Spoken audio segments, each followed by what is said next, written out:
ওই সুন্দরী তলাটে নতুন নাকি? হায় হায়। প্রতি উত্তরে মেয়েটা ভ্রুকুচকে তাকায়। এমন রাগী মুড দিলে বুকে লাগে তো।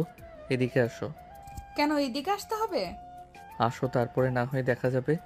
আসতে বলছি না আমি? আর কোনো কথা না বলে রাস্তার এই মাথা থেকে রাস্তা পার হয়ে এ মাথায় টঙের একটা দোকানের সামনে এসে দাঁড়ায়। কি বলবেন তাড়াতাড়ি বলেন, আমার কাজ আছে। কাজ তো সবারই আছে, তা এত রাতে এই রাস্তায় আগে তো কখনো দেখিনি। জি, আমি এখানে নতুন এসেছি। নতুন জিনিসের আমদানি। মালটা খুব সুন্দর আছে রে। কি বললেন বুঝতে পারলাম না, কথা ঠিকভাবে বলবেন। এই বেয়াদব ছেলে, কথাবার্তা ভালোভাবে বলতে হয়। এটা কেমন ধরনের কথা? তা কোথায় উঠছেন? আমি কথায় উঠছি, আপনাকে কেন বলতে হবে? আপনার সাহস আছে বলতে হবে। যেখানে আমার সামনে কেউ দাঁড়িয়ে কথা বলতে হিসু করে দেয়, সেখানে আপনি আমাকে ঝাড়ি মেরে কথা বলতেছেন। এখানে তো কিছুই দেখেননি। টিস করার অপরাধের ভয়াবহতা আপনাদের জানা নেই।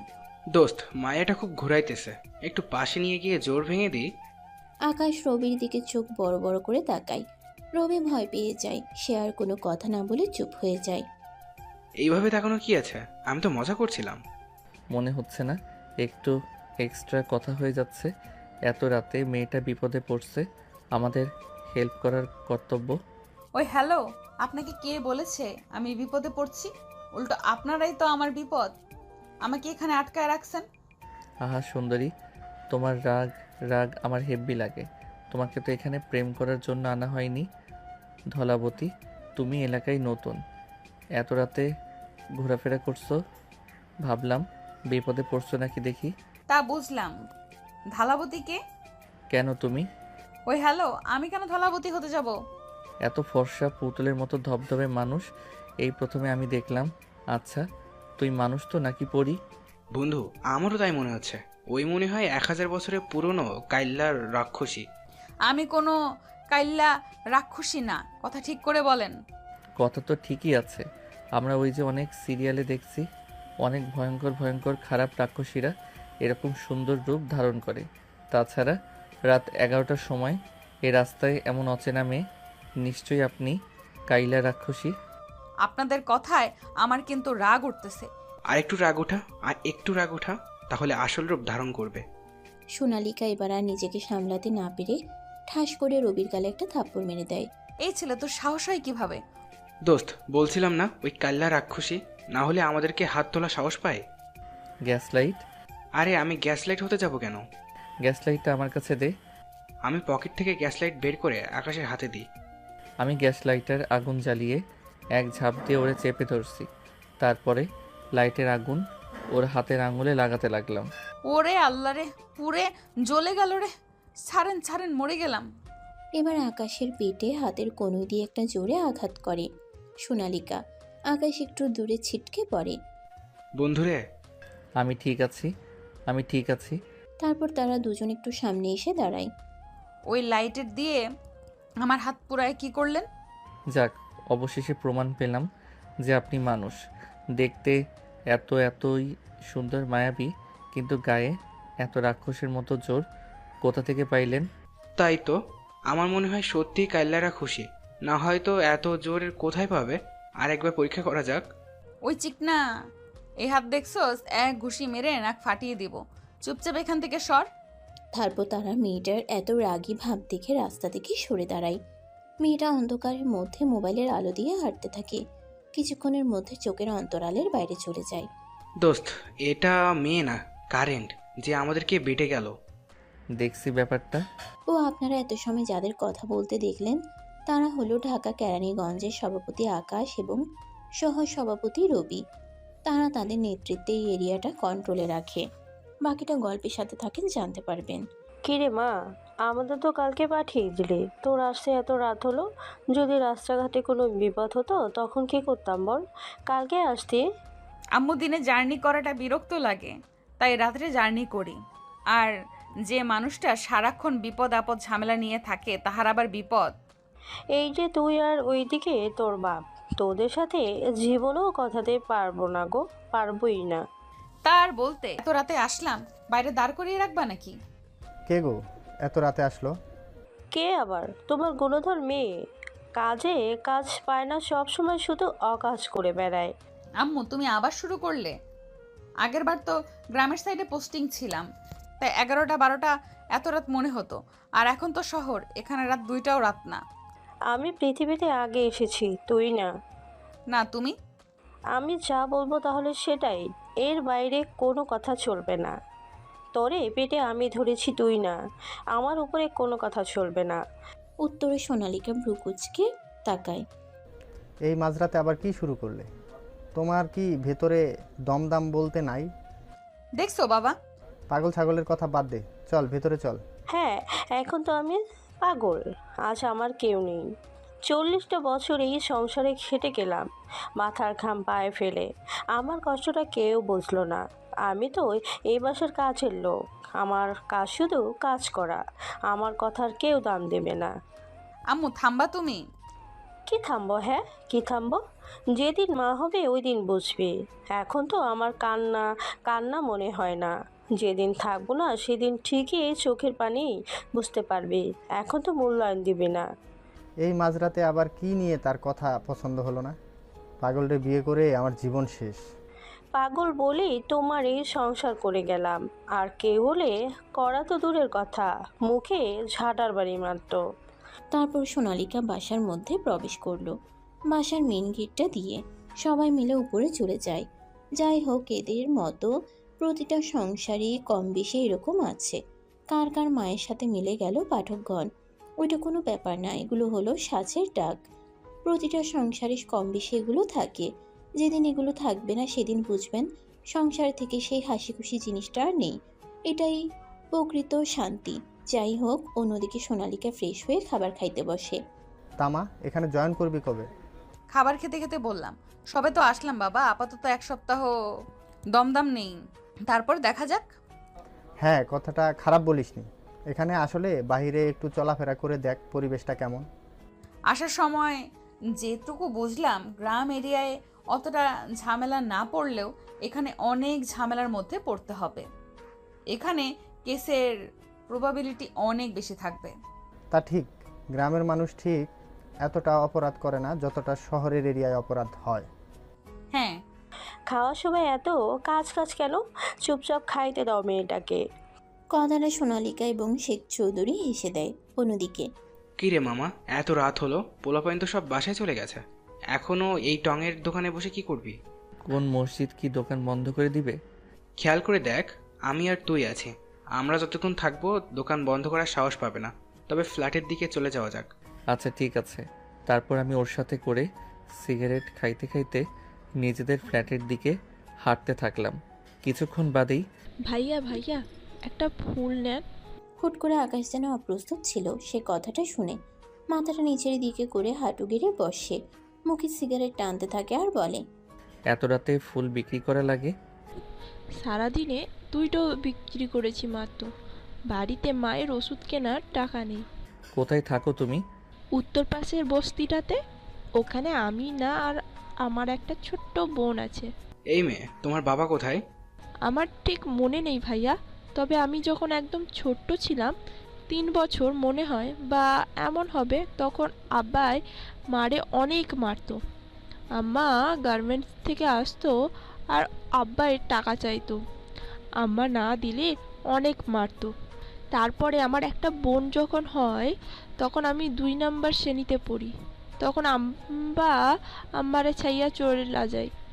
আম্মা 3 মাস অসুস্থ হইয়া বাড়িতে পড়ে আছে, ঘরে খাবার নেই। ছোট বোন অনেক কাঁদে, তাই ফুল বিক্রি করতে আসি আমি।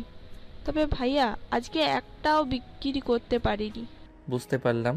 এই নাও, এখানে 10,000 টাকা আছে। সোজা গিয়ে তোমার আম্মার হাতে দিবা আর বলবা কেউ একজন তার জন্য পাঠিয়েছে। তাকে সুস্থ হয়ে তার 2টা মেয়েকে মানুষের মতো মানুষ করতে বলবা। তার মেয়েরা যেন ফুল বিক্রি না করে, মনে থাকবে? আচ্ছা ভাইয়া। ধরো, এখন আমি তোমাকে নিয়ে বিক্রি করে দিলাম, অথবা তোমার শরীরের বিভিন্ন অংশ বিক্রি করে দিলাম। তোমাকে এই বিপদ থেকে বাঁচাবে কে? কিছু করতে পারবে তুমি? তুমি যত বিপদেই হোক, যত কষ্টেই হোক, এত রাত্রে আর বেরোবে না, মনে থাকবে? যদি একটা খারাপ মানুষের হাতে পড়তে কি হতো? যদিও আমরা খারাপই। এমন আর হবে না। তুমি কি যেতে পারবা নাকি আগাই দিব? না ভাইয়া, আমি যেতে পারবো, সমস্যা হবে না। এই রিক্সা। রিক্সাটা কাছে আসতেই আরে আকাশ ভাই যে, আসসালামু আলাইকুম ভাই।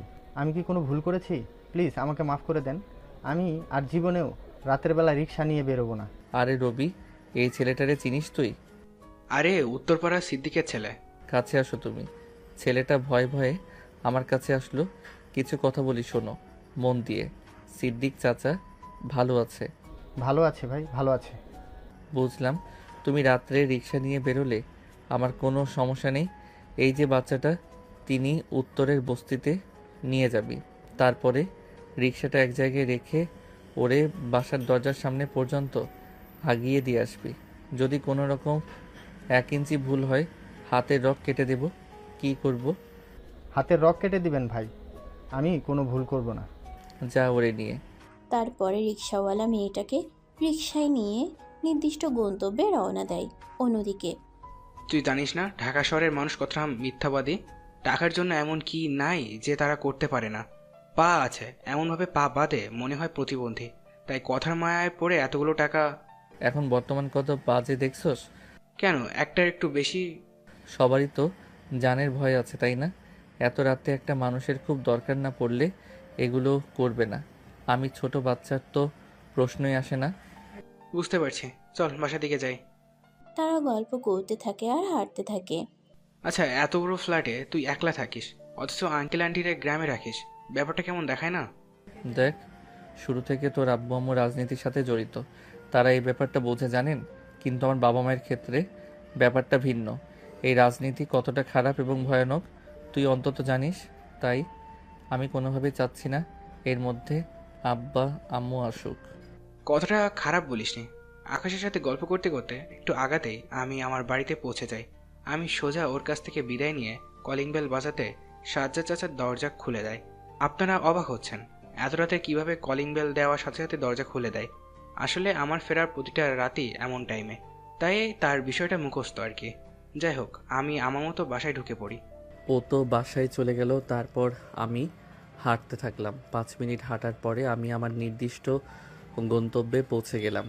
এরপর আকাশ তার বাসায় গিয়ে ফ্রেশ হয়ে ঘুমিয়ে পড়ে। এখানে একা থাকায় সে আর নিজে রান্না করে খায় না, সবসময় বাইরে খাবার খাওয়া হয়। পরের দিন কিরে, আমার ফুলটুসি কই? ভাই এই নেন। গ্লাসে ঢেলে দে, তারপর আমি ঢোক ঢোক করে গিলতে থাকলাম। এভাবে চলে গেল 10টা দিয়ে। ভাই খুব সমস্যা তো হয়ে গেছে। আমাদের যে থানার ওসি ছিল না, ওনার তো ট্রান্সফার হয়ে গেছে। এখন নাকি নতুন একজন আসতেছে। আই এম ডেঞ্জারাস ব্রোকেন, মায়ের ভোগ ব্রোকেন না। 10টা বান্ডিল ফেলে দে, ফুসফুস করে লাইনে চলে আসবে। টাকা দিয়ে যদি হতো তাহলে তো আমি নিজেই দেখে নিতাম। সমস্যা হচ্ছে ওসিটা মেয়ে আর খুব রাগী, আর যেদি নাকি উনি নাকি টাকা পয়সা ঘুষ খায় না, খুব দেমাকি। তাই নাকি? এবার খেলাটা তো জমে যাবে। গান আইলা না নাইয়া, দামা আসমানেরও চাঁদ। ফুলটুসি গ্লাসে দে। বস, সমস্যা তো বড় বেঁধে গেল। ওই যে আমাদের যে কলেজ এবং এরিয়ায় ড্রাগ সাপ্লাই দিতাম না, ওইগুলো তো ওই যে সভাপতি আকাশ আটকে দিয়েছে। এর জন্য তো শান্তিতে কাজ করতে পারি না। ও নাকি আরো লোক লাগায় রাখছে। আমাদের এরিয়ায় নাকি এইসব আর করতে দিবে না। কথাটা শুনে ডেঞ্জারাস ব্রোকেন হাতে থাকা মদের গ্লাসটা একটা আছাড় মেরে ভেঙে ফেলে। কেরানীগঞ্জ ওর বাপের জায়গা নাকি? ওর কথা মতোই সব হবে। ওরে তো দেখবো রে, খুব খারাপভাবে দেখে নেব। আগে এই নতুন ওসিটাকে হ্যান্ডেল করি, পরে ওর ব্যাপারটা দেখতেছি। কথাটা খারাপ বলেননি। সেদিন থেকে ওসিটা জয়েন করবে, ওই দিনই আমি আপনাকে খবর দিব। আপনি চিন্তা করবেন না ভাই, আমার লোক লাগানো আছে। আচ্ছা ঠিক আছে। অন্যদিকে কি এত সকালে ডাকলে? আবার পোলাপাইন রেডি করতে বললি? পোলাপাইন কত আনছিস? ওই তো হবে 1-150। দক্ষিণের যে কমিউনিটি সেন্টারের পাশে যে জায়গাটা আছে না, ওই জায়গায় রফিক শালা কন্ট্রাক্টর 10 তলা বিল্ডিং করতেছে। চল, কাজ আছে। এই ব্যাপার, ওই চল সবাই। তারপর লোকজন নিয়ে নির্দিষ্ট জায়গার উদ্দেশ্যে রওনা দেয়। কিছুক্ষণ বাদেই তারা ওখানে পৌঁছে যায়।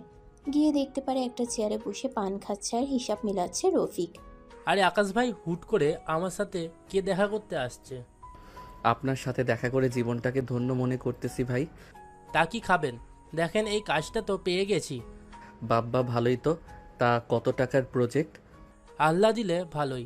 আমার আয়ত্তে যেটুকু পেয়েছি 10 তলা বিল্ডিংয়ের মধ্যে, তা বইয়ের 40 থেকে 50 হাজার কোটি টাকার প্রজেক্ট বলা যায়। কি বলেন রফির ভাই? 10 তলা একটা বিল্ডিং করতে তো প্রায় 1,20,30,000 কোটি টাকা লেগে যায়। কথাটা আপনি ঠিকই বলেছেন রবি ভাই, তবে সব পার্সেন্ট তো আমার না। আমার ভিতরে যতটুকু ওইটুকুই আর কি বলছি। কত টাকার মধ্যে কাজ করার প্ল্যান করছেন? দেখে শুনে কুমা, সিমেন্ট রড বালি ঠিকঠাক মতো কিনছেন তো? না ভাই, এসব করা যায় নাকি? ওরে আমার লজ্জাবতী চিটার রে, তোমার চিটারি দেখলে তো আমার লজ্জা লাগে। এভাবে সুনাম করবেন না ভাই, আমার লজ্জা লেগে যায় তো। তাই নাকি? তা ফটাফট বেশি না, আমাদের অংশের 5 কোটি রেখে দিয়েন। ক্যাশ দিবেন না ব্যাংক? এত টাকা তো আমার নিজেরই লাভ হবে না। কথা বললেই 1 কোটি করে বাড়বে, 6 কোটি। তুই যে পরিমাণ চিটার আর এমসি কোয়ালিটির লোক, তুই তো অর্ধেক টাকা চুরি করবি এর থেকে। দেখা যাচ্ছে 40 বছরের জায়গায় এই বিল্ডিংটা 10 বছরে ভেঙে যাবে। আমি চাইলেও তোকে আটকাতে পারলেও বাংলাদেশে আনাচে কানাচে তোর মতো লোক আছে, তাদের কে আটকাবে? আর রাষ্ট্রের বড় বড় জায়গায় থেকে যে বড় বড় চুরিগুলো করে সেগুলো কে আটকাবে? দোস্ত, এত কম টাকা কেন দাবি করলি? ভাই আল্লাহর রাস্তায় কোনো কথা বললেন না, আপনার হাত দুইটা ধরেছি। 6 কোটি আমি পাঠিয়ে দেব। কবে দিবি? আজ রাতে ব্যাংকে গিয়ে ট্রান্সফার করে দিব। তবে এত টাকা একেবারে করতে পারবো না, সন্দেহ করবে। অন্তত 1 মাস সময় লাগবে, একটু একটু করে করব। তবে এক ব্যাংকে অ্যাকাউন্ট করা যাবে না, অন্তত 10টা অ্যাকাউন্ট লাগবে। পরবর্তী 10টা অ্যাকাউন্ট থেকে আপনারা একটা অ্যাকাউন্টে করে নিয়েন। এত হিটলারের বুদ্ধি কই রাখিস তুই? ভাই আপনাদেরই দোয়া। এইটুকু চিটারি না করতে পারলে আছে কি এই পজিশনে বসতে পারতাম? আপনারা জানেন না, ভালো লোকের ভাত নয়, তাই তো চিটার। চুপ কর শালা টাকলা। এই রবি, তোমরা আমার ব্যাংক অ্যাকাউন্ট মিলে 10টা অ্যাকাউন্টের নাম্বার লিখে দে। তারপর আমি অ্যাকাউন্টগুলোর নাম্বার ওর কাছে লিখে দিলাম। ওর কাছে রাত 10টার মধ্যে যেন অ্যাকাউন্টে টাকা পাই, না হলে হাতে কি দেখছিস? ওই দাসা দিয়ে তোর বিচি কেটে নেওয়া হবে। তারপর তারা সবাই ওখান থেকে তাদের পার্টি অফিসে চলে আসে। শোন, বাইরে যে পোলাপাইন আছে ওদের মাঝে 1 কোটি ভাগ করে দে। দোস্ত, মাথা পিছু 80-90 হাজার করে পাবো, এত টাকা দেওয়া ঠিক হবে? ভেতরে তো আমরা ডিল করেছি, ওরা দেখেনি কত কি কেমন হয়েছে। এত বড় একটা রাজনীতি করে, এতটুকু মাথায় ঢোকে না ওদের? এভাবে টাকা পয়সা না দিলে হাতে থাকবে? অন্যরা টাকার লোভ দেখায় যদি, আর পোলাপাইন হাতে না থাকলে কিসের রাজনীতি আমাদেরকে ভয় পাবে? কথা অবশ্য খারাপ বলিসনি। তারপর এভাবে দেখতে দেখতে 2 দিন চলে যায়। এই 2 দিনে 1 কোটি টাকা তুলে তাদের লোকেদের মধ্যে সমানভাবে ভাগ বাটোয়ারা করে দেয়। এখন বুঝলাম কেন একজন রাজনীতির নেতার পিছনে একটা মানুষ কুত্তা হয়ে থাকতেও পছন্দ করে, কুত্তার মতো পিছনে পিছনে ঘুরে। যাই হোক, গল্পে ফেরা যাক। কিরে বান্ধবী, কেরানীগঞ্জ যাচ্ছিস আর আমারে খবর দিলি না? আরে হুট করে এখানে ট্রান্সফার হয়ে গেছে, কি করণীয় ছিল বলো? বুঝতে পারছি, দেখা তো করতেই পারিস। হ্যাঁ, তা তো অবশ্যই করা যায়। আমি তো এখন বাইরে আছি, জরা ব্রিজের সামনে যে মার্কেট আছে না, ওই জায়গায়। কি বলি তুই? আরে ওখান থেকে তো আমার বাসা 2 মিনিটের রাস্তা, তুই ওখানে দাঁড়া, আমি আসতেছি। তারপর আনিকার কোনো কথা না বলার সুযোগ দিয়ে কল কেটে দেয়। সোনালিকা ওখানে দাঁড়িয়ে কিছুক্ষণ অপেক্ষা করতে থাকে। এরই মাঝে, সোনালিকা রে, কতদিন পরে দেখা, কেমন আছিস? বিয়ে করে তো জামাই পেয়ে ভুলেই গেলি। আরে ভুলি নাই, থর মতো কেন যে জব করলাম না, এই বাচ্চা জামাই সামলাতে গিয়ে আমি নিজে পাগল হয়ে যাচ্ছি। কিন্তু তোর জীবনটা কত ভালো। জীবনটা কতটা রহস্যজনক, তাই না? আমি চাচ্ছি তোর মতো একটা নিরিবিলি জীবন, আর তুই চাচ্ছিস আমার মতোই ঝামেলা জীবন। হায় রে হায়। যাই হোক, কেমন আছিস? তখনই পাশ দিয়ে রবি আর আকাশ যাইতেছিল। বাইক চালাচ্ছিল রবি। হুট করেই রবি ব্রেক মারে। এই যাওরা, এইভাবে ব্রেক মারলি কেন? ডানে তাকিয়ে দেখ, ওই দিনের রাত্রের ওই মেয়েটা। আকাশ ডান দিকে তাকাতে রাস্তার বিপরীতে হাসি মুখে কথা বলতে থাকে। মেয়েটাকে দেখে খানিকের জন্য যেন জগৎ ছেড়ে অন্য জগতে চলে গেছে। সাদা 3 পিস, তার উপরে সাদা কালারের স্কার্ফ দিয়ে হিজাব করা। ড্রেসটা অনেকটা ইউনিক টাইপের, দেখে বোঝা যাচ্ছে বাইরের দেশ থেকে অর্ডার দিয়ে আনা। আমার স্কার্ফের উপরে চশমা বজায় রাখা, হাতে কালো কালারের মেয়েদের ঘড়ি এবং পায়ে কালো কালারের হিল।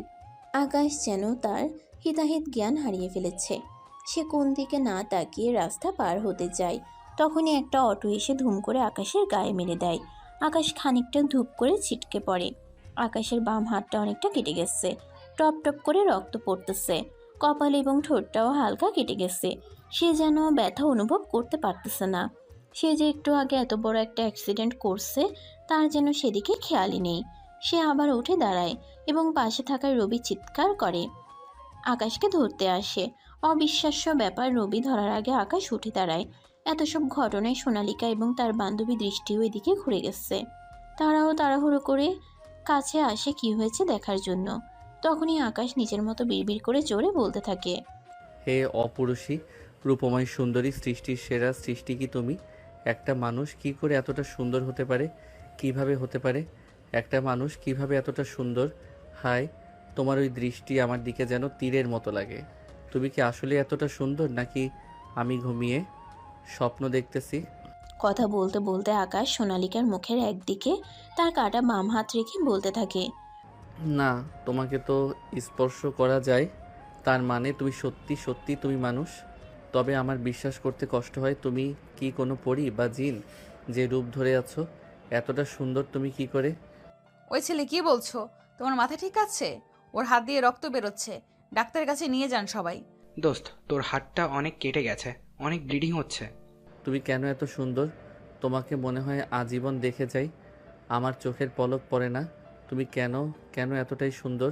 মানসিক পাগলটাকে কেউ ধরে নিয়ে যান। কি বলতেছে সে নিজেই জানে না। এই রূপময়, তোর রূপময়ের খেতায় আগুন, বালের বাল, তাড়াতাড়ি চল। রবি তার হাত চেপে ধরে কাটা জায়গায়। তারপরে জোর করে আকাশকে রবি তার বাইকে উঠায়। রবি বাইক চালিয়ে হাসপাতালের দিকে রওনা দেয়। আকাশ অপলক দৃষ্টিতে সোনালিকার দিকে তাকিয়ে থাকে। কিছুক্ষণের মধ্যেই তারা হাসপাতালে পৌঁছে যায়। হাসপাতালে যাওয়ার পরে তাকে প্রাথমিক ট্রিটমেন্ট দিয়ে কিছু ওষুধ লিখে দেয়। অবশ্য তার হাতে 3টা সেলাই দেয়া লাগছে। অন্যদিকে, খিরে, তোর মুখে তো রক্ত লেগে আছে। কি বলবো বা করব দেখলে তো সবাই। আজ আমরা সুন্দর না বলে আমার পূর্বজাল পায়ও না। হ্যাঁ, রূপময় সুন্দরী। কুটনি, এক লাথি মারবো, থামবি? তুমি কি সত্যি মানুষ নাকি পরী নাকি পুলিশ? আমি তোমার রূপে মুগ্ধকর। আনিকার বাচ্চা, তোর পাছায় আগুন। সরি, আর বলবো না। রাস্তাঘাটে এসব বলদগুলো কই থেকে আসে আল্লাহ জানে। তবে ছেলেটা কেমন যেন চেনা চেনা মনে হচ্ছে আগেও কোথাও যেন দেখেছি। আবার স্বপ্ন দেখিসনি তো? আরে না, আর কাজ পাইলাম না, খেয়ে দে। চল সামনের দিকে যাই, মুখ ধুতে হবে। তোর মুখে রক্তর দাগ লেগে আছে। আজ অনেকদিন পর দেখা, একটা ট্রিট দিই তোরে। ঠিক আছে, ট্রিট তো আমার দেওয়ার কথা। চাকরি পাইলে সবাই বড়লোক হয়ে যায়। কলেজ লাইফে একজনকে ট্রিট দেওয়ার ভয়ে পালাতাম, খাবার খেয়ে টুক করে কেটে পড়তাম। কিন্তু এখন দেখ, ট্রিট দেওয়ার মতো সামর্থ্য সবারই আছে, কিন্তু আগের মতো সেই মজাটা নেই। হ্যাঁ রে, ঠিক বলছো, সময় পরিবর্তনশীল। ওই দিনগুলোরে খুব মিস করি। তারপরে তারা গল্প করতে করতে ফ্রেশ হয়ে একটা রেস্টুরেন্টে বসে কিছু খাবার খেয়ে আড্ডা দিতে থাকে। অনেকদিন পর এক বান্ধবী অন্য বান্ধবীকে পেয়েছে। ঘটনাটা যাদের সাথে ঘটে শুধু তারাই বুঝতে পারে। অন্যদিকে, কি রে, তোর মাথায় কি সত্যি কোনো সমস্যা হয়েছে? উত্তরে চুপ। চুপ করে আসিস কেন, বল। কি বলবো বল?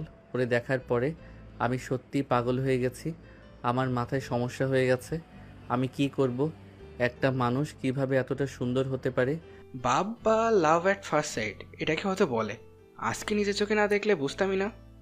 জানি না রে, ওর মুখ আমার চোখের সামনে ভেসে আছে। ওরে আমার লাগবে, খুব করে লাগবে। এইটা কোনো ব্যাপার হলো? এতদিন পরে একটা মেয়েকে আমার বন্ধুর ভালো লাগছে। চিন্তা করিস না, যেভাবে হোক আমি দেখছি। খুব তাড়াতাড়ি ছেলে পেলে লাগায় দে খুঁজতে। আমার আজকের মধ্যেই ওকে চাই, চাই চাই চাই মানে চাই। একটু ঠান্ডা হ। ওই মেয়ের কি কোনো পিক আছে?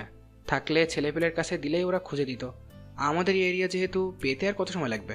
আমি এত সব কথা জানি না, আমি শুধু একটা কথাই জানি। বুঝতে পারছি তুই কী জিনিস। দোষ, তেমন অস্থির হইস না, তোর শরীর কিন্তু অনেকটা অসুস্থ। যেখানে ওকে দেখলাম ওরা আশেপাশে সিসিটিভি ক্যামেরা কালেক্ট করতে বলো, তারপর খোঁজ লাগা। ভালো বুদ্ধি দিয়েছিস তুই। আচ্ছা, দেখতেছি। তারপরে কথা মতো রবি তার কাজগুলো করতে থাকে। সিসিটিভি ফুটেজ কালেক্ট করে তার নিজেদের লোকের কাছে দিয়ে খুঁজতে লাগিয়ে দেয়। দেখতে দেখতে 2টা দিন চলে যায়, কিন্তু এখনো ফলাফল শূন্য। কেউ কোথাও এই মেয়েটাকে খুঁজে পায়নি। নাম আমার আন্টার্কটিকা, তাই বলে আন্ডারপ্যান্ট মনে করে ভুল ভাবিস না। আমি কিন্তু আন্ডারওয়ার্ল্ডের কিং। ওই আকাশের সাহস হয় কিভাবে এখানে আমাদের চাঁদা আটকে দেওয়া? ওরে তো আমি আন্ডার প্যান্টের মধ্য দিয়ে রাখবো, যাতে একটু হিট হয়। বস, ও কিন্তু খুব ঝামেলা করছে।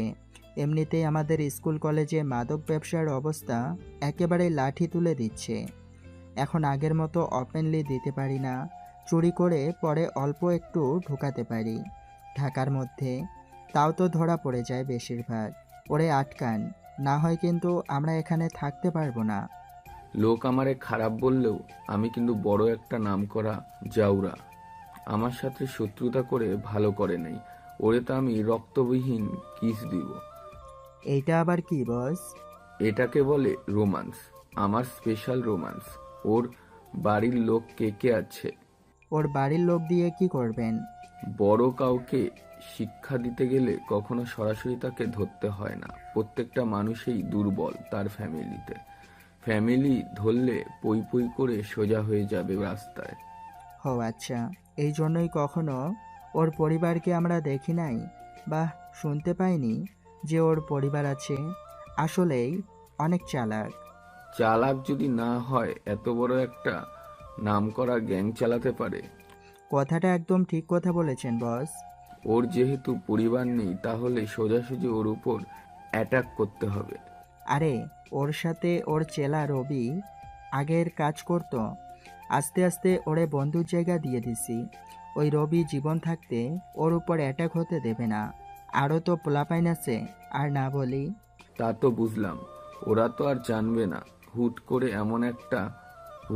এমন এটাকে মরতে হবে যাতে সে সরে যাওয়ার জায়গা না পায়। তাহলে ভাই কালকে করি। কালকে ওদের একটা প্রোগ্রাম আছে, শুনছি মিছিল বের করবে ওখানেই। তোর আসলে মাথায় সমস্যা। মিছিলে এত মানুষ থাকবে, ওর মধ্যে কিছু করা যাবে না। যখন নিরিবিলি অফিস রুমে থাকবে তখন হুট করে। তখনও তো 8-9 জনের সাথে থাকে। পিছনে ফিরিয়ে দেখ আমার লোক কতজন হবে। তাও তো 50 কিংবা 70 জন হবে।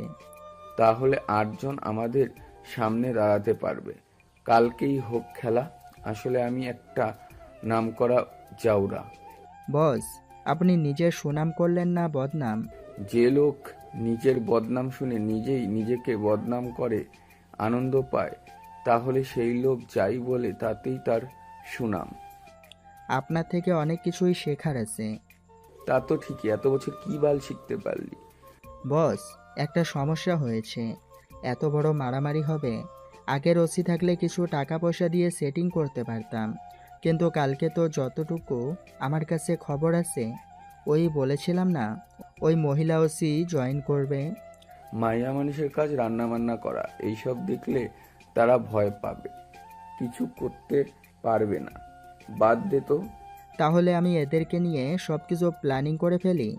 সবকিছু প্ল্যান করে আমাকে জানা, তারপর যেখানে যেখানে ভুল আছে আমি এগুলো ঠিক করে সাজিয়ে দিচ্ছি। তারপরে তাদের মতো তারা কাজ করতে থাকে। কিরে, মেয়েটার কি খুঁজে পাইছিস? না রে, অনেক খুঁজেছি, পাইনি তো। তোরা বাল একটা কাজেরও না। একটা মেয়ে কি হাওয়া হয়ে যাবে যে তারে খুঁজে পাবি না? আরে খুঁজছি তো, পেয়ে যাব, আর একটু সময় দে। আচ্ছা, কালকে মিছিলের কি করবি? আমার মন মেজাজ ভালো না, তোরা গিয়ে মিছিলটা করে আয়। তুই না গেলে তো হবে না, সবাই তো মিছিল দেখে না, দেখে যে মিছিলে কে কে আছে। আচ্ছা, পোলাপাইনদের সব রেডি রাখিস, বাকিটা দেখব নে। তারপরে রবি তার মতো সব কিছু গোছাতে থাকে মিছিলের জন্য। অন্যদিকে আকাশ এক চেয়ারে বসে উদাসীন হয়ে কি ভাবতে থাকে। এভাবে দেখতে দেখতে দিনটা কেটে যায়। পরের দিন সুন্দরভাবে মিছিলটা সবাই মিলে পরিপূর্ণ শেষ করে। মিছিলের সময় আশেপাশে অনেক পুলিশ ছিল যাতে কোনো বিশৃঙ্খলা না হতে পারে। মিছিল শেষ করে যে যার মতো চলে যায়। অন্যদিকে আকাশ, রবি এবং তাদের কিছু কাছের বড় নেতা কর্মীরা তাদের অফিসে বসে রেস্ট নিতে থাকে। তখনই কোথা থেকে কারা যেন এসে উড়াধুরা রুমটাকে লক্ষ্য করে গুলি করতে থাকে। উপায়ান্তর না পেয়ে যে যার মতো এদিক ওদিক পালাতে থাকে। দোস্ত, আমাদের উপর আক্রমণ হয়েছে, তুই আমার সাথে আয়। আরে সবাইকে রেখে কোথায় যাব আমি? আমি আছি না, এই দিকটা আমি সামনে নেব। তোকে ওয়াশরুমে ঢোকার লক করে রাখি, তুই ভেন্টিলেটর দিয়ে উপরে উঠে বসে থাকবি। তোর কি মাথায় সমস্যা? আমি যদি এখান থেকে সরে যাই ওদের সাথে পারবে? ওরা সংখ্যায় কত দেখেছিস? কিছুক্ষণ আগে মিছিল শেষ হলো, সবাই এখনো বাসায় যায়নি। আমি সবাইকে ইনফর্ম করে দিচ্ছি, ওদের আসা পর্যন্ত তোকে লুকিয়ে থাকতে হবে। এই আকাশ কখনো কাউকে ভয় পায় না। আজকে অ্যান্টার্কটিকার একদিন কিংবা আমার একদিন। অনেক সুযোগ দিয়েছি, ড্রাগস দিয়ে পুরো কিশোর বাচ্চাদেরও ধ্বংস করে দিচ্ছে। অনেক ছাড় দিছি, আজকে আর ও বেঁচে থাকবে না। বাস্তবতা আলাদা, এখানে এভাবে গোলাগুলি হলে তোর গায়ে লেগে যেতে পারে, তুই একটু সেফ। আলবাবা মতিঝিল, সবাই ভালোবাসে আমাকে জাউরা বলে। আহ রোমান্টিক জাউরা। আমি না অনেক রোমান্টিক, বিশ্বাস করো সোনা পাখি। তবে রোমান্টিকতার পাতায় আজকে আকাশ সোনা তুমি বাঁচতে পারবে না। আজকে তোমার বন্দুকের নল দিয়ে ইষ্টু ইষ্টু ফুটো করে দেব। খুব বেশি ব্যথা পাবা না, অল্প ব্যথা দিব, হুশ করে মরে যাবে। জীবনে অনেক জ্বালাইছিস, এতদিন তোকে সুযোগ দিলেও আজকে তুই বেঁচে যেতে পারবি না। তোর চ্যাপ্টার এখানেই শেষ। সিংহ যখন কথা বলে পাশ থেকে কুত্তার বাচ্চাকেও ঘেউ ঘেউ করতে হয় না। এটা আইন পরিপন্থ। এর একমাত্র শান্তির পরিচয় সিল মেরে দেওয়া। ওহ বস, যত দেখি আপনার উপরে ততই ফিদা হই। শালারে এখনই মেরে দেই। দেখা যাবে কে কাকে আগে মারবে। আরে ও মন্দির পুত, গলাগলি না থামালে এত সময় তো ফুটিস হয়ে যাইতি। তোদের জন্য স্পেশালভাবে ১,৫০০ রাউন্ড আনা হয়েছে। এই দেখ, মাঝে একটা দাগ দিয়ে দিলাম। এই দাগের এই সাইডে আমাদের পিছনে তাকিয়ে দেখ কত। আর তোর দিকে মাত্র ৬ জন, ৩ জন তো আগেই কেল্লাফতে। আমি কিন্তু আমার আপন মানুষের মৃত্যুর হিসাব বাকি রাখি না, সব সমান সমান করে দেই। তাই বুঝি সোনা? আসো একটা উম্মা দিয়ে দিই। বন্দুকের নল দিয়ে দেবো নাকি ঠোঁট? তুমি নিঃশ্বাস নিতে পারলে তো দিতে পারবে। ওই শালা ভয় পায় না কেন? এত এত অ্যাটিটিউড কই থেকে পায়? একটু পর এদিক থেকে সেদিক হলে যার অস্তিত্ব থাকবে না, সে কিভাবে এতগুলার উপর করে কথা বলতে পারে?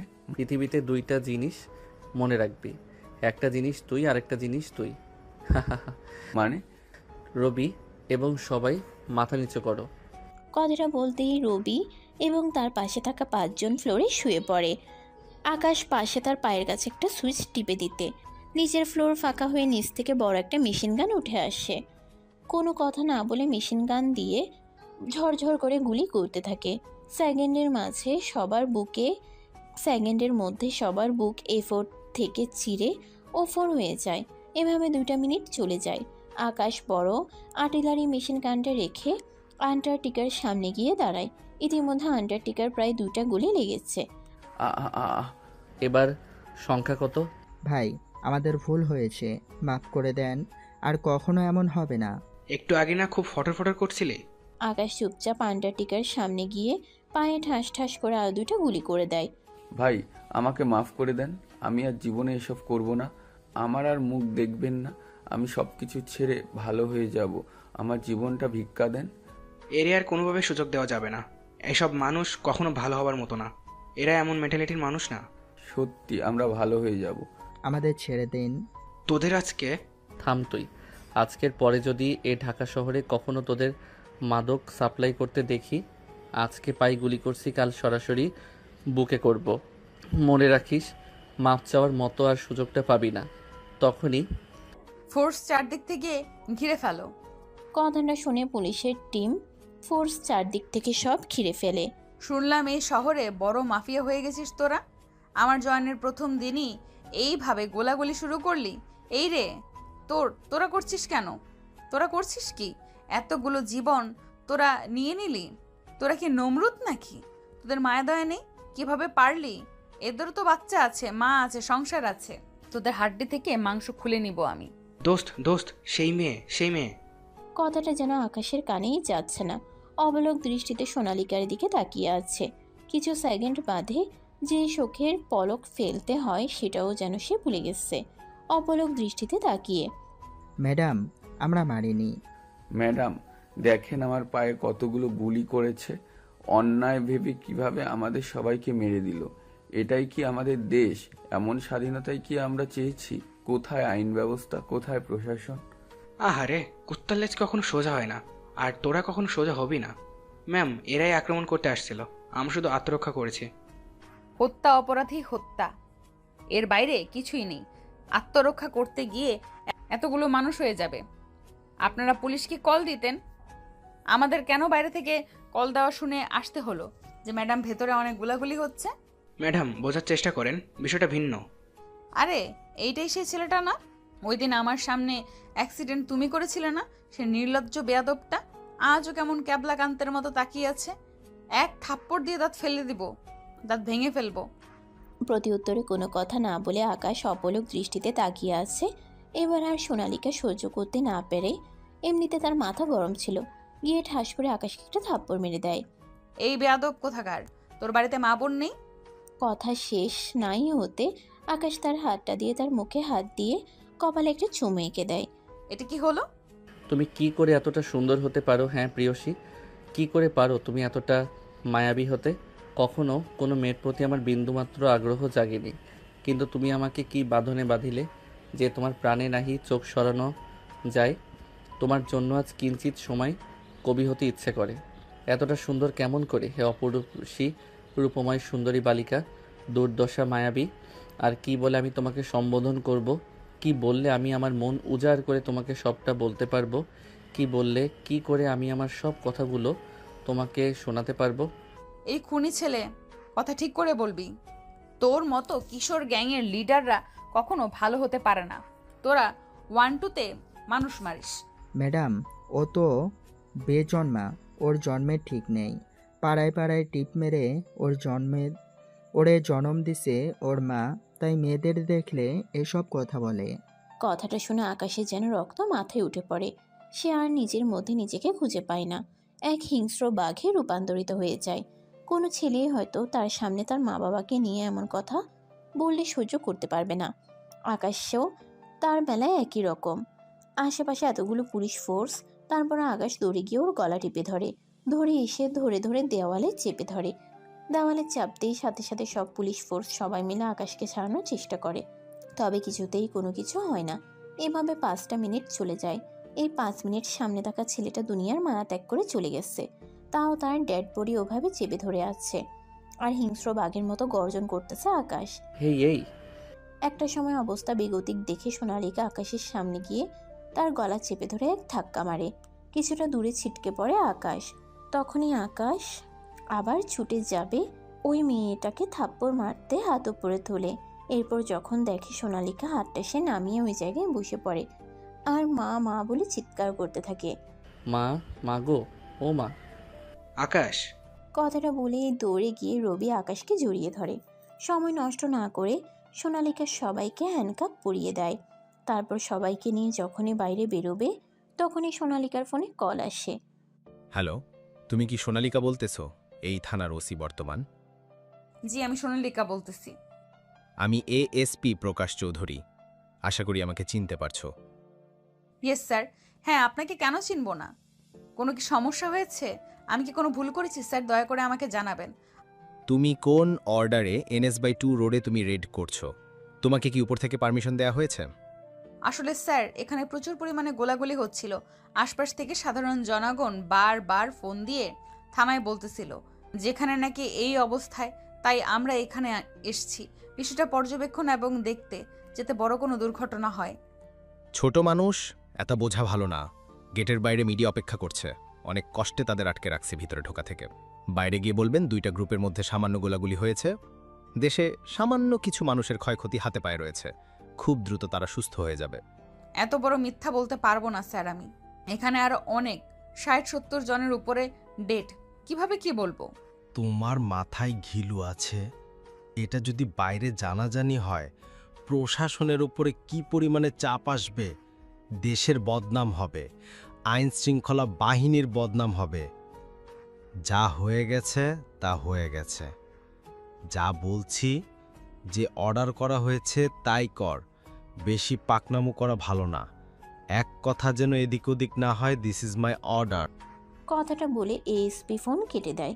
বাধ্য হয়ে ইচ্ছা থাকা না সত্ত্বেও সোনালিকা বাইরে গিয়ে যেমন বলছে মিডিয়ার কাছে ঠিক তেমনই ঘটনা উপস্থাপিত করছে সোনালিকা।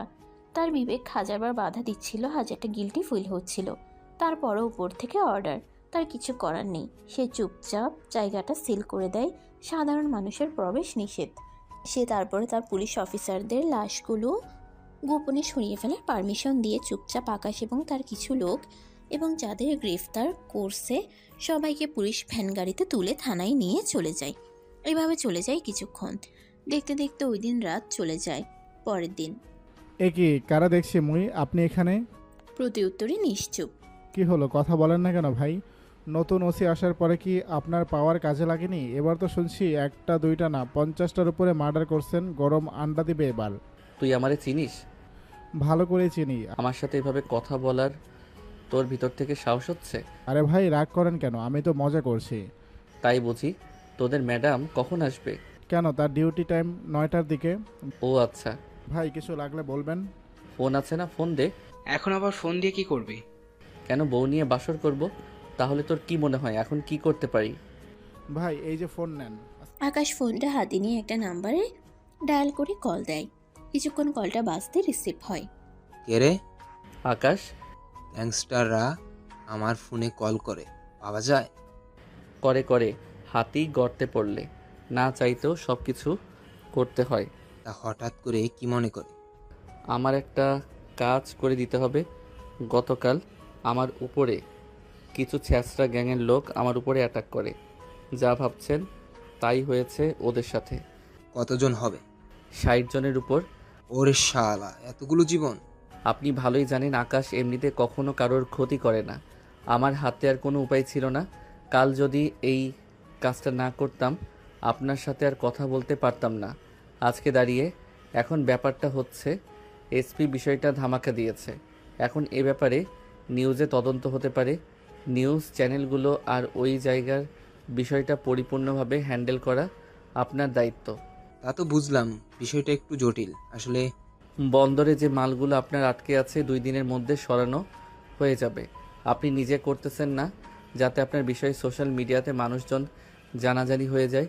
তবে গোপনে যদি রাতের আধারে হুট করে কেউ করে দেয়। এই কথা তো অনেক দিন আগেই তোমাকে বলছি, কিন্তু তুমি আমার কথায় রাজি হওনি। আচ্ছা, আমি এই দিকটা সামনে নিচ্ছি। এসব আমার কাছে কোনো ব্যাপারই না। আমার সাথে 4-5 জন মতো হবে। এদেরকে 2 ঘন্টার মধ্যে সারানোর ব্যবস্থা করো। আর আমাকে আপাতত কিছুদিন এখানে রেখে দাও, কোনোভাবে যেন আমাকে অন্য জায়গায় ট্রান্সফার বা চালান করা না হয়। সবাইকে বের করে দিতে বলতেছো, অথচ তুমি নিজে ইচ্ছা করে জেলেই থাকবে। ব্যাপারটা আমার কাছে কেমন লাগছে?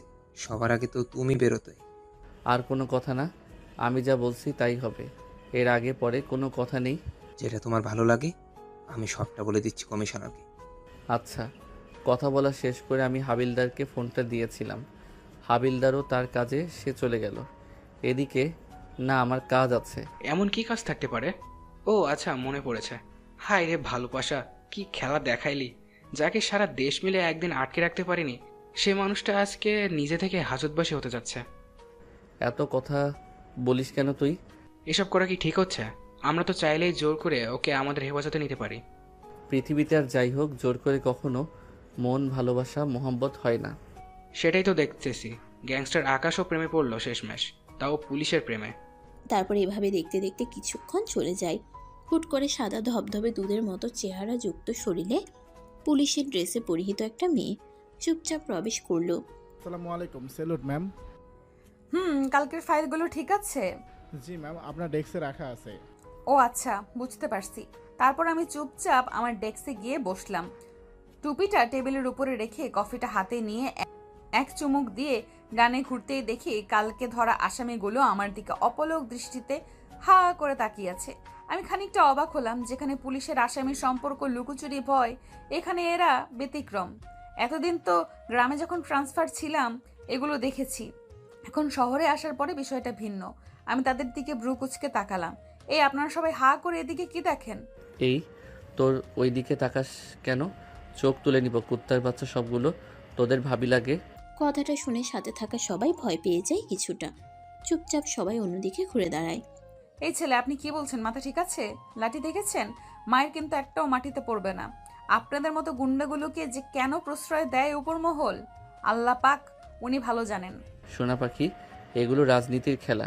তোমার মতো গোলুমুলু বাবু কি এগুলো বোঝে? বোঝে না তো। তারা যদি আমাকে প্রশ্রয় না দেয়, তাদের কাজ কে করে দিবে? তাদের ভোটের ব্যবস্থা কে করে দিবে? তারা এমন পাওয়ারফুল হওয়ার পরেও তোমাদের মতো গুন্ডার সাহায্য লাগবে? এক মিনিট, কি সব নামে তুই আমারে ডাকিস? থাপড়াইয়া দাঁত ভেঙে দিব। একটা মাইরও মাটিতে পড়বে না, বেয়াদব কোথাকার।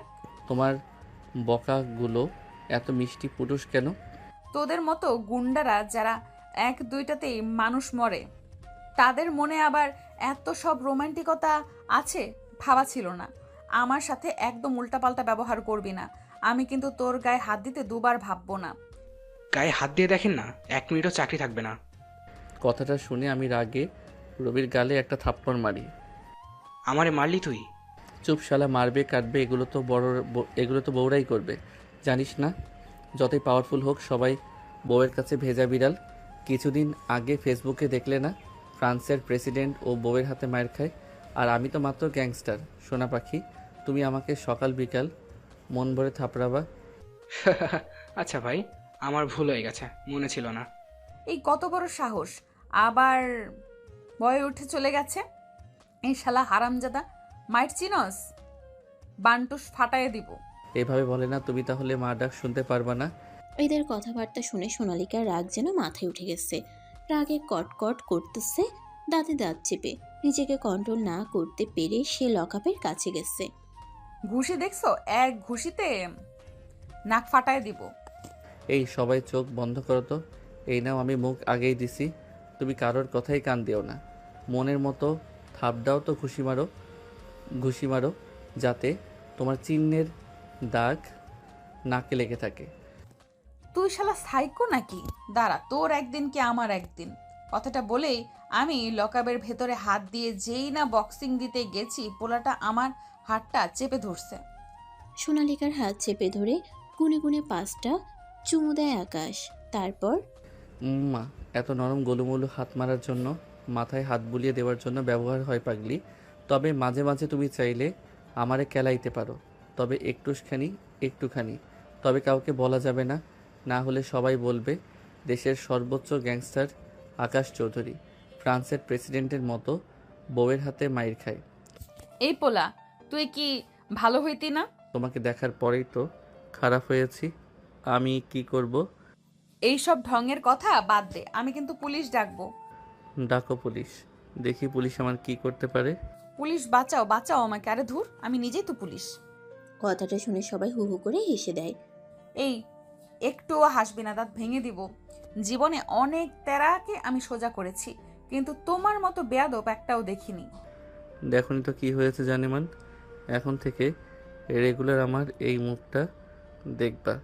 তোর মুখে ইঁদুর ছেড়ে দিব না, ধরো তেলা পোকা। তোমার যা ইচ্ছা করিও।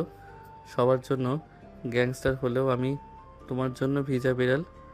আমার কিন্তু ধৈর্যের বাঁধ ভেঙে যাচ্ছে। আমার কিন্তু ধৈর্যের বাঁধ শক্ত হচ্ছে। লিমিট ক্রস করলে কিন্তু ভালো হবে না।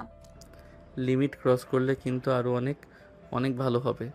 ভালোবাসা বাড়বে, মোহাম্মত বাড়বে, বুকের মধ্যে পাকুম পাকুম বাড়বে। এত কথা কই থেকে শিখছিস তুই? এত কথা ভালোবাসা থেকে শিখছি। তোর ভালোবাসার খেতায় আগুন। আমার জামাই আছে, আমি বিবাহিত। কথাটা শুনে আশেপাশের সবাই যেন কিছু সময়ের জন্য থমকে যায়, একে অপরের দিকে তাকাতাকি করতে থাকে। এর মাঝেই হুট করে যাকে ভালোবাসি তার ব্যাপারে খোঁজ নেব না, তা এ কি হয়? তোমার 10টা জামাই থাকলেও তুমি আমার সোনা পাখি। সত্যি আমি বিবাহিত। আরও 2টা করো না, তাতে আমার কি সমস্যা? আমার সমস্যা হচ্ছে তোমাকে ভালোবাসি, এখানে তো বিবাহ সম্পর্ক নেই। বুঝলাম না তো ব্যাপারটা। বুঝলাম তো আমি ব্যাপারটা, বলতেছি যে ম্যাডাম, এত সুন্দর করে মিথ্যা বললে সবাই বুঝে ফেলবে। একটু শক্ত করে বলো যাতে সবাই বিশ্বাস করে। যাকে ভালোবাসবো সে বিবাহিত কিনা এইটুকু অন্তত খবর কি আমি নিব না? তুই আমার ব্যাপারে খোঁজ খবরও নিয়েছিস? যথা আজ্ঞা মেরে প্রিয়ারকা বাচ্চার মা। তোর মুখে ঝামা ঘষে দেব শালা হারামখোর।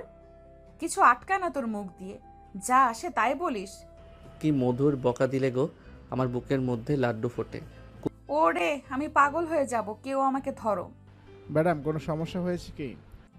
এদের লকাবে ঢুকে এমন মাইট দিব যেন আজীবন মনে থাকে। This is my order. Madam আমি পারবো না, আপনি নিজে মারেন। আমি তোমাকে অর্ডার করছি না। এনাদের বাদে অন্য কাউকে বলেন মারতেছি। এনাদের মারলে বাইরে বেরোলে আমার টুনটুনি কেটে দিবে। আর না মারলে আমি তোমার চাকরি খেয়ে দিব। একটা চাকরি গেলে কষ্ট করলে আরও পাবো, কিন্তু টুনটুনি হারালে কোনোদিন আর পাবো না।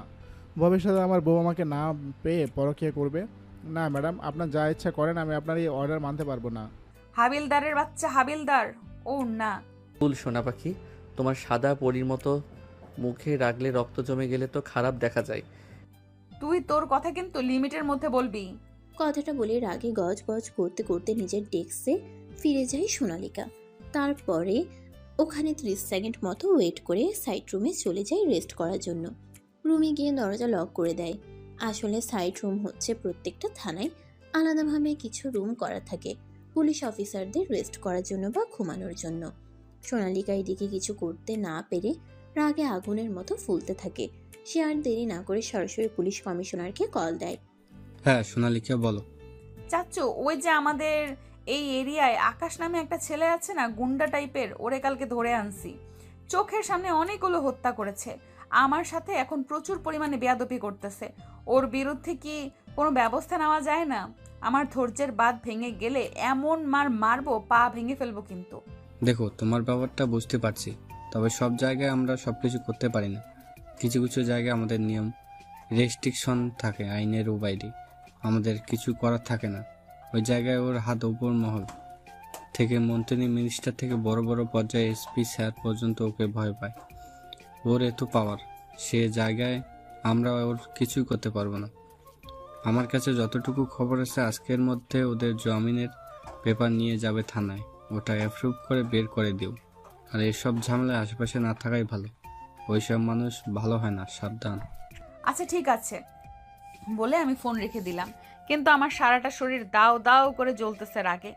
আমার চাকরির জীবনে কখনো এমন পরিস্থিতিতে আর পড়তে হয়নি, কিন্তু আজকে আমাকে যে পরিস্থিতিতে নামতে হয়েছে, ন্যূনতম সম্মানটুকু আমার নেই এখানে। একটা রাস্তার গুন্ডার কথায় সকলে ওঠা বসা করতেছে, যে কিনা চোখের সামনে দিয়ে দুপুরে মানুষ মারে, আবার প্রশাসন সেটা প্রশ্রয় দিয়ে লুকিয়ে যায়। এদের মতো গ্যাংস্টারদের না থামানো গেলে আমাদের দেশটা কিভাবে চাঁদাবাজি মুক্ত হবে, কিভাবে দেশে আইন প্রতিষ্ঠা হবে, কিভাবে ন্যায্য বিচার হবে? এরা থাকলে তো কখনো ন্যায় বিচার সম্ভব না। কি যে একটা অবস্থা। এভাবে দেখতে দেখতে 5টা ঘন্টা চলে যায়। 5 ঘন্টা পর থানায় যৌথ নিয়মে কিছু লোক নিয়ে তাদের মধ্যে প্রবেশ করে, আর থানার বাইরে শত শত লোক মিছিলে আকাশে নামে স্লোগান দিতে থাকে। এরই মাঝে একজন উকিল কিছু পেপার বের করে। ম্যাডাম, এই যে ওনাদের জামিনের একেবারে উপরের কোর্ট থেকে অ্যাপ্রুভ করে দিয়েছে, খুব দ্রুত ওদের ছেড়ে দিন।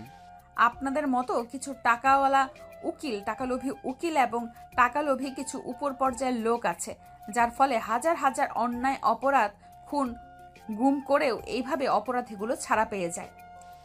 দেখেন, আপনি কিন্তু আমার শ্বশুরের সুন্দর, ন্যায়পরায়ণ, সুযোগ্য ব্যক্তিকে আঘাত করতেছেন। আমি কিন্তু আপনার নামে মানহানির মামলা করব।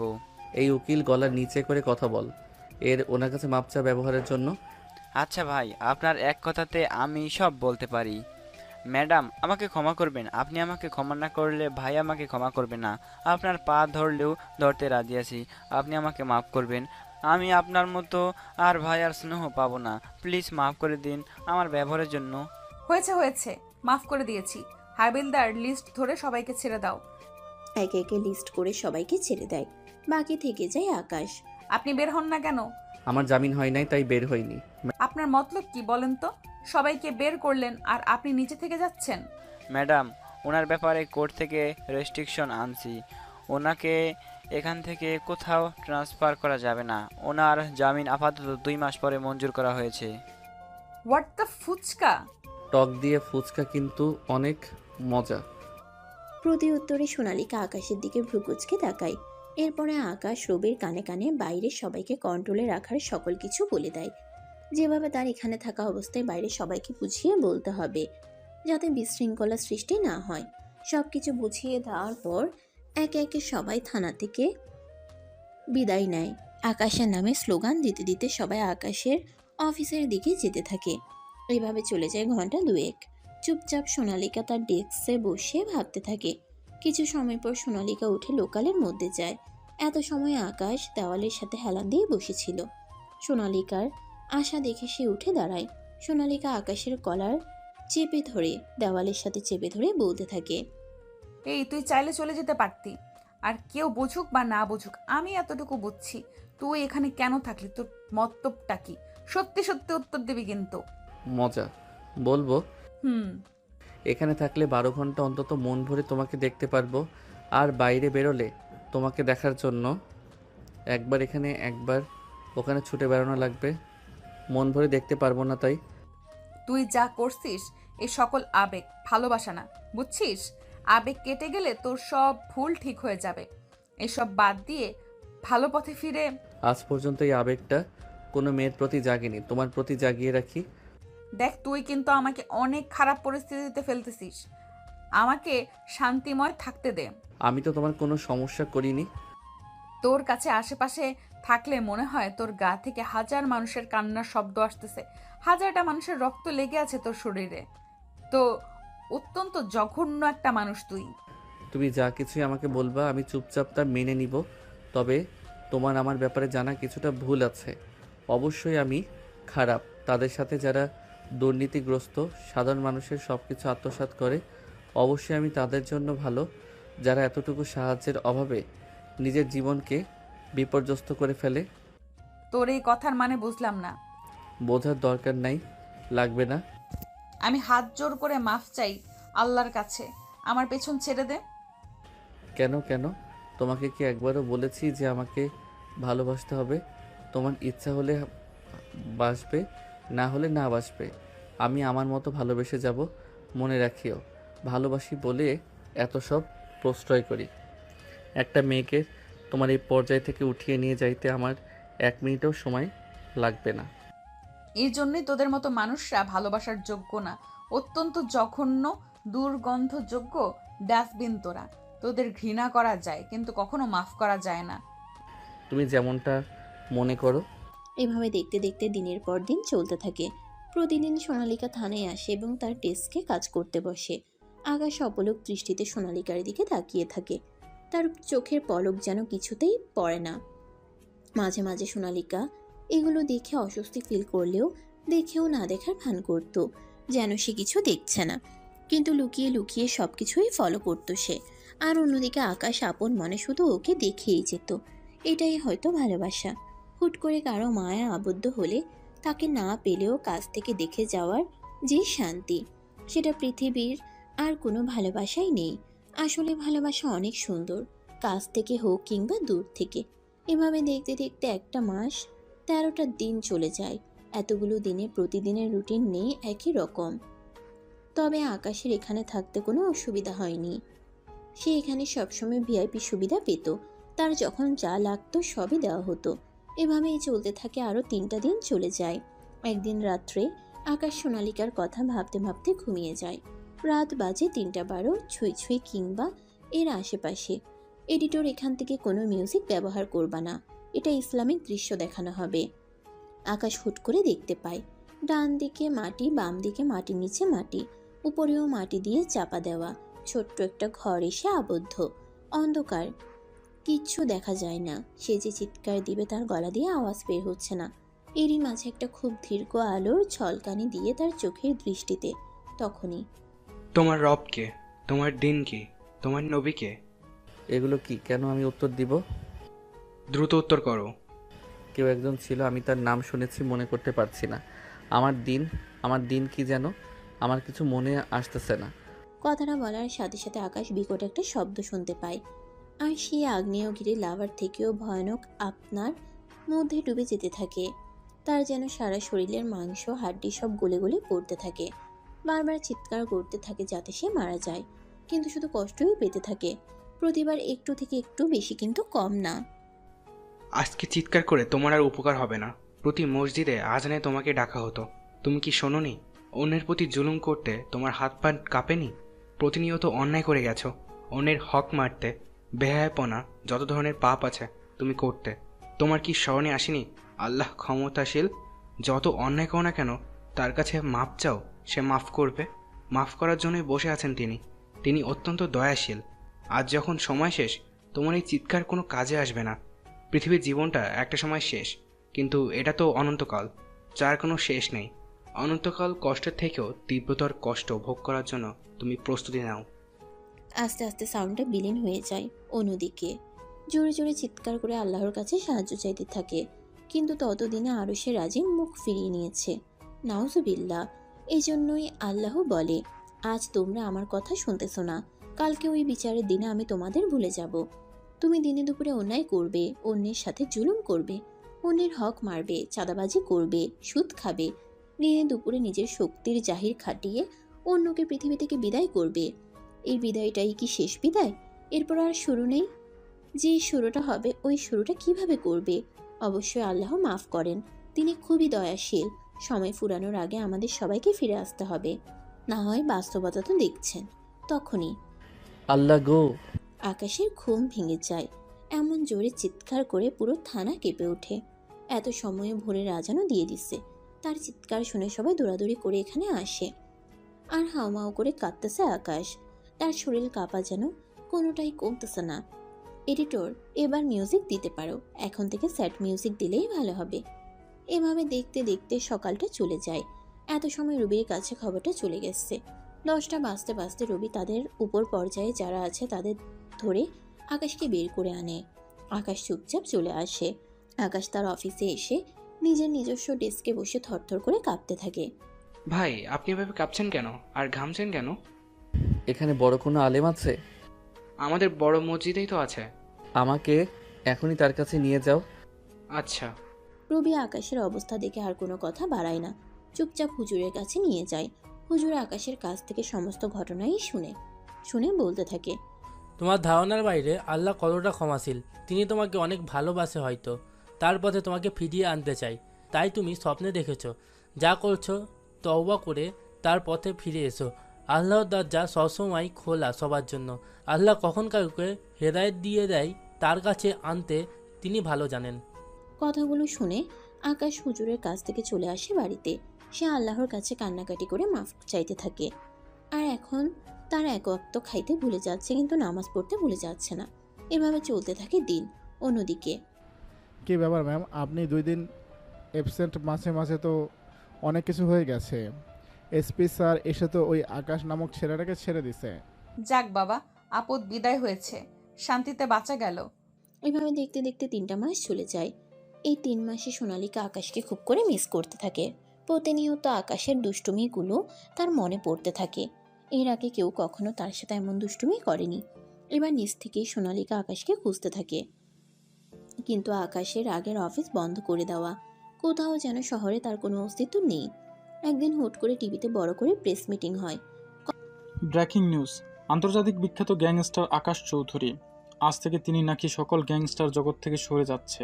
তার সাথে আমরা সরাসরি লাইভে চলে যাচ্ছি, তিনি লাইভ করছে। আসসালামু আলাইকুম, আশা করি সবাই ভালো আছেন। অনেকে আমার উপর আক্ষেপ খুব নিয়ে আছেন, আবার অনেকেই আমাকে খুব ভালোবাসেন। আমি কখনো বলবো না আমি ভালো, আমি খুব করে খারাপ এবং জঘন্য একজন মানুষ। আমার জন্য দোয়া করবেন আমি যেন ভালো হতে পারি। আমি আমার জীবনে আপনাদের সাথে নিজের ইচ্ছায় অনিচ্ছাকৃতভাবে যদি কোনো অন্যায় করি, পাপ করি, তার জন্য আমি ক্ষমা প্রার্থী। আমি হাত জোর করে আপনাদের কাছে মাপ চাচ্ছি, আমাকে আপনারা মাফ করে দিবেন। যদি আমি অসহায় মানুষের জন্য লড়ে যেতাম, একজনের উপকার করতে গিয়ে অন্যজনের ইচ্ছাকৃত বা অনিচ্ছাকৃত ক্ষতি হতো। আবার নিজের জন্য অনেক ক্ষতি হয়েছে মানুষের, যা আমি উপলব্ধি করতে পেরেছি। আজ থেকে আমি সকল গ্যাংস্টার জগৎ থেকে সরে যাচ্ছি এবং গেলাম। এটাই আমার শেষ বিদায়। এবং আমার গ্যাংস্টার জগতে যারা শত্রু আছে আমি সবাইকে মাফ করে দিচ্ছি। আমাকেও আপনারা যদি কোনো অন্যায় করে মাফ করে দিবেন। আমি জীবনটা আমি সাধারণভাবে চলতে চাই। আশা করি আপনারা কোনো সমস্যা করবেন না। এবং আমার আন্ডারে যারা ছিল সবাইকে আমি যার যার মতো বাকি জীবনের ব্যবস্থা করে দিছি। একটা কাজের ব্যবস্থা যার মাধ্যমে সুন্দরভাবে কাজ করে উপার্জন করে হালাল তাদের জীবন চালাতে পারে। আপনারা জানেন বা জানেন না, ঢাকায় এসএফ নামে যে শাখাগুলো এতিমখানা চলতো 15টা, ওইগুলো আমি নিজে চালাতাম।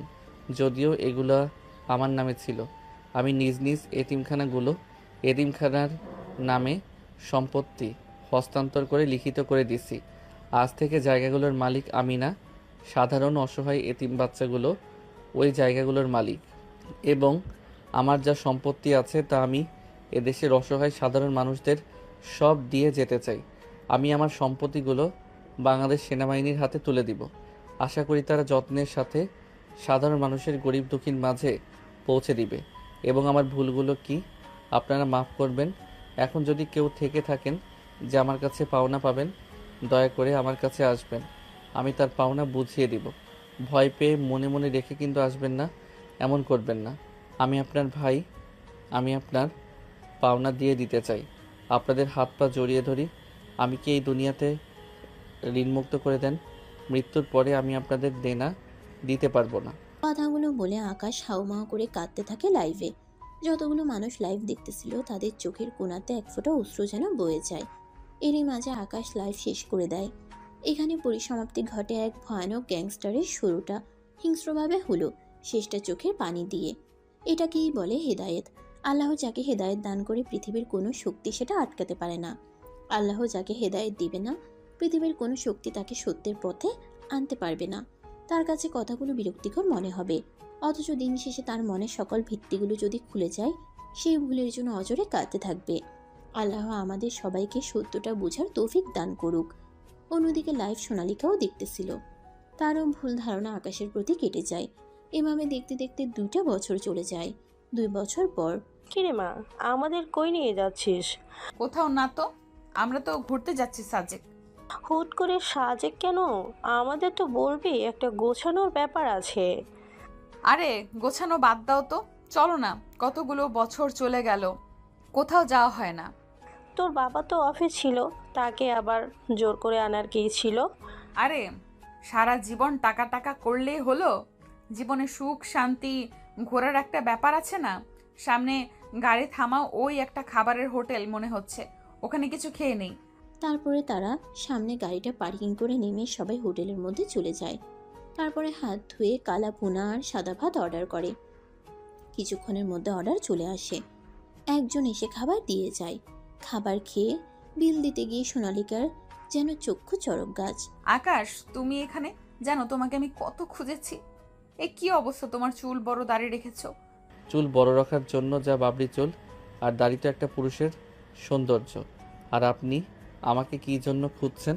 তোমাকে কি জন্য খুঁজছি বুঝছো না তুমি? আস্তাগফিরুল্লাহ, দয়া করে আমার সামনে থেকে সরে যান। আমি পরপুরুষ মেয়ের দিকে তাকাতে পারবো না। যে ছেলে আমাকে দেখার জন্য মাসের পর মাস জেলে পড়েছিল, আজকে সেই ছেলের বিরহে আমি পাগল। আর ওই ছেলে আমাকে সামনে দেখেও দেখতেছে না। দেখেন, আপনি যে ছেলেকে চিনতেন ওইটা আর বর্তমানে এটা সম্পূর্ণ ভিন্ন। যাই হোক, এখানে কি করো তুমি? সব কিছু ছেড়ে বাবা মাকে নিয়ে নিরিবিলি একটা জায়গায় চলে এসেছি, যেখানে আমাকে কেউ চেনে না। এই ছোট্ট হোটেলটা দিছি, সবাই এদিক দিয়ে যায়, মাঝে সাঝে খাই এখানে। আল্লাহর রহমতে ভালোই বেচাকেনা হয়। আমাদের রিজিকের ব্যবস্থা খুব ভালোই হয়। মা ঘরোয়াভাবে রান্না করে, আমি আর বাবার সাহায্য করি। আর একটা ছেলেকে রেখেছি, ও টুকিটাকি কাজ করে। ওর পরিবারও আমার মাধ্যমে আল্লাহ ডাল ভাতের রিজিকের ব্যবস্থা করে দিয়েছে। তা এখানে রেস্টুরেন্ট না দিয়ে ভালো জায়গায় দিতে পারতে। দেখেন, এটা রেস্টুরেন্ট না, এটা হোটেল। বড়লোকদের খাবার যেখানে বিক্রি হয় সেটা রেস্টুরেন্ট বলে, আর গরিবদের খাবার যেখানে বিক্রি হয় হোটেল। আমার হোটেলটা সাধারণ অসহায় মানুষের জন্য। তোমার এই পরিবর্তন আমার অনেক ভালো লাগে। আচ্ছা, আঙ্কেল আন্টি কোথায়? আম্মু আব্বু বাইরের দিকে। আব্বু আম্মু আসো, আমি যে আকাশের কথা বলতাম না, এটাই সেই। দেখো তো, বোঝার উপায় নেই। যে ছেলেটা এত সময় হাজার হাজার কোটি টাকার মালিক ছিল, আজকে তার এই সাধারণ জীবনযাপন সত্যি ভাববার বিষয়। আর সবার দ্বারা এসব হয় না। আম্মা আম্মা আমার। দেখো বাবা, কি মনে করবে জানি না, আমি আর দেরি করতে পারবো না। এই 2টা বছর আমার মেয়ের আমি আর্তনা দেখছি। কোনো ছেলের জন্য আমার মেয়ের বিয়ের জন্য আমি তোমার কাছে প্রস্তাব রাখছি। তুমি কি আমার মেয়েকে বিয়ে করবে? দেখেন, এসব ব্যাপারে আমি কিছু জানি না, আমার বাবা মা জানে। তারা হ্যাঁ বললে হ্যাঁ, না বললে না, এর বাইরে কিছুই না। আর তাছাড়া আমি কোনো পুলিশ মেয়েকে বিয়ে করতে পারবো না। বর্তমান পুলিশের হাত ধরে সব থেকে বেশি অন্যায়। আরে পাগল, আমার যেদিন তোমার লাইভ দেখেছি তার পরের দিনই আমি চাকরি ছেড়ে দিয়েছি। যে পোশাক নিয়েছিলাম মানুষের উপকার করতে, তার বদলে উপর মহলের প্রভাবে শুধু মানুষের উপকারের সাক্ষী হতে হচ্ছিল। চাইলেও কিছু করতে পারছিলাম না, তাই রাগে ক্ষোভে ঘৃণায় ছেড়ে দিয়েছি। কথাটা শুনে আকাশ একটা মুচকি হাসি দেয়। এরই মাঝে আকাশের বাবা মা চলে আসে। সোনালিকার বাবা মা আকাশের বাবা মায়ের কাছে বিয়ের প্রস্তাব দেয়। প্রথম দিকে বড়লোক জায়গা দেখে রাজি হচ্ছিল না তার মা বাবা, কিন্তু সোনালিকার জোড়াজুড়ি কান্নাকাটি এবং তাদের বাবা মায়ের অনুরোধ দেখে তারা রাজি হয়ে যায়। তারপর কিছুদিন এভাবে চলে যায়। কিছুদিন পর ছোট্ট করে ঘরোয়াভাবে তাদের বিয়ে হয়। বিয়ে শেষে মসজিদে খেজুর ছিটানো হয়। তাদের বিয়ে শেষ করে আজ তারা বাসর ঘরে। কি ব্যাপার হিরো সাহেব, তোমাকে আগের থেকে এখন অনেক হ্যান্ডসাম লাগে জানো। মাশাল্লাহ, তোমাকে পেয়ে আমি অনেক লাকি। অজু করা আছে? না, দাঁড়াও, অজু করে আসি, তারপরে আমি অজু করে আবার রুমে প্রবেশ করি। চলো দুজনে একসাথে 2 রাকাত নফল নামাজ পড়ে আল্লাহর কাছে আমাদের নতুন জীবনের উদ্দেশ্যে সাহায্য চাই। আমরা যেন একে অপরের মৃত্যু পর্যন্ত হাত ধরে বাঁচতে পারি। অনেক সুখে যেন আমাদের জীবনটা পার হয়। চলো আমরা আমাদের নতুন জীবনে পদার্পণ করি। তারপর আমি আর আকাশ ভালোই ভালোই নামাজ শেষ করে মোনাজাত করি। আমাদের নতুন জীবন যেন ভালোভাবে সুন্দরভাবে কাটাতে পারি। তারপরে আমরা কিছুক্ষণ গল্প করি, একে অপরকে হাসাই।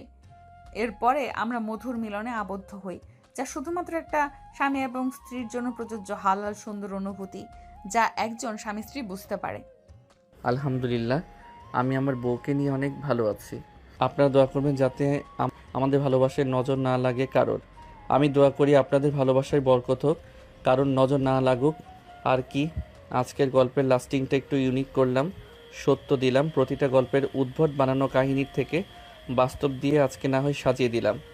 এমনই রে ভাই, আমাদের জীবন অতি সংক্ষিপ্ত, তাই আমরা যদি পরকালের দিকে নজর না রেখে দুনিয়াবি হয়ে যাই একদম, এটা আমাদের ভয়াবহ ধ্বংসের কারণ। আমাদের অবশ্যই আল্লাহর প্রতি সহনশীল হয়ে তার দেওয়া প্রতিটা দায়িত্ব পালন করা উচিত। তাহলে এমনিতেই আমাদের জীবন সুন্দর হয়ে যাবে। আমি জানি আজকের গল্পের লাস্টিং কিছু মানুষের পছন্দ হবে না, কেননা তারা বাস্তবতা সত্যকে বিশ্বাস করতে চায় না। এটা ঠিক ততদিন এগুলো বিশ্বাস করবে না যতদিন না এরা মারা যায়। দোয়া করি আল্লাহ হেদায়েত দান করুক। একটা কথা আছে না, কিছু মানুষের অন্তর থাকতেও তারা তা দেখতে পায় না কালো। তো আজকে বিদায় নিয়ে ভালো থাকবেন, নিজেকে নেবেন, সৎ পথে থাকবেন, কখনো অন্যের ক্ষতি করবেন না, পারলে উপকার করবেন। দিন শেষে আপনি জিতে যাবেন। সমাপ্ত।